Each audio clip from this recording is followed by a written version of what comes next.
Shalom shalom nagaan ayyaana raarree waaqayyoo kan abbaa kan ilmaa kan hafuura qulqulluu sadan waaqayyo tokko hunduma keessaniif baay'atu. Ani obboleessa keessan ergamaa Dookter Waaqtolaa Caalaati magaalaa Finfinnee irraati. Egaan waaqayyoo nu gargaaree akkuma beekamu waldaa amantoota humna du'aa ka'uu sadarkaa addunyaa Divine TV'dhaan kallattii garaagaraatiin karaa social media nu hordofaa turuun keessan ni yaadatama.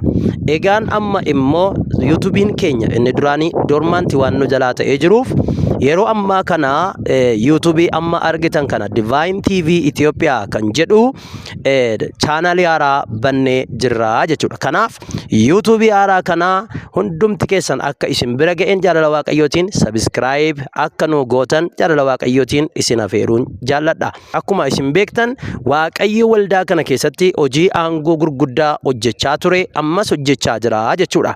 Hojii waaqayyo as keessatti hojjetu hojii gurguddaa. Egaan akkuma beekamu biyya alaattis ta'ee biyya keessatti waaqayyo hojii gurguddaa hojjechaa tureera.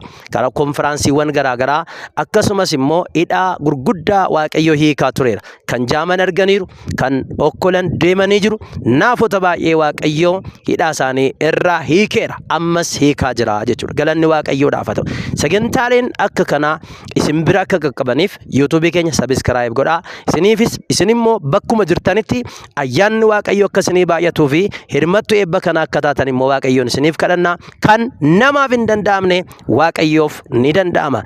Dhimmi kee inni ati natti ulfaate jette sun waaqayyoof salphaadha. Kun waaqayyoof salphaadha. Waaqayyo gooftaan isin haa eebbisu. YouTube keenya kana like, share, subscribe gochuu hin dagatinaa. Shalom. Nagaan waaqayyo isinii wajjin haa ta'u. Kan namaaf hin danda'amne waaqayyoof ni danda'ama. Hallelujah.